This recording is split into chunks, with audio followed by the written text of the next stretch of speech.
For emulation week, I'm going to be logging into an HP2000 access system and then using that system to play a three-dimensional graphical 3D noughts and crosses using a Tektronix 4010. As you can see here, we've already got the system up and running. That's the console.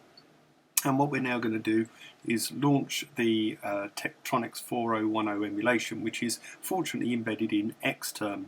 We're running all of this on a simh for the HP2000, and we are running Xterm using, we're running the Tektronix using Xterm.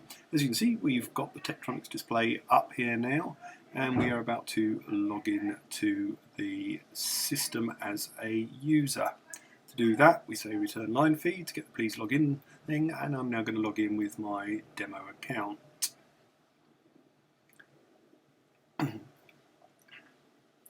Now that we've logged in, we're running a Tektronix emulation here. So the Tektronix doesn't have a scrolling screen, it is a storage tube technology, and you have to completely erase it every time.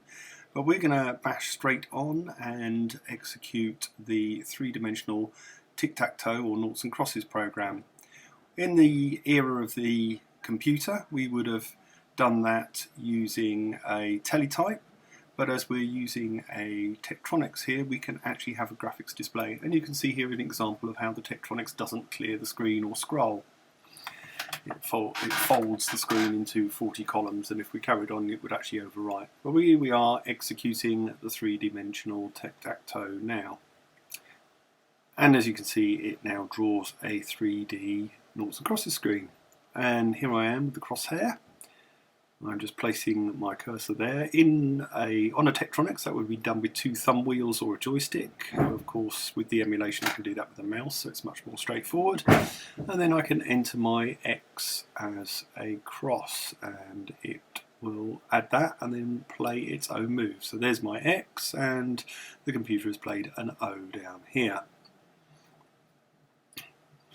I'm now going to continue to play this just as a further example, but I'm not going to dwell on the game too long other than to say the Tektronix 4010 or series, and this is an emulation of 4014, generally provided high resolution graphics of around 1024 by 768, although some of those points weren't on screen.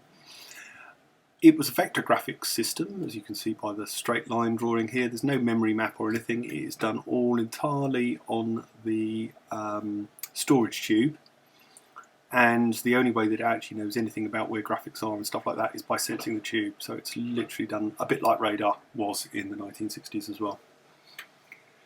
So there you have it. This is three-dimensional Tic-Tac-Toe, noughts and crosses on a slightly wobbly HP2000 and Tektronix 4010 display. Thank you very much.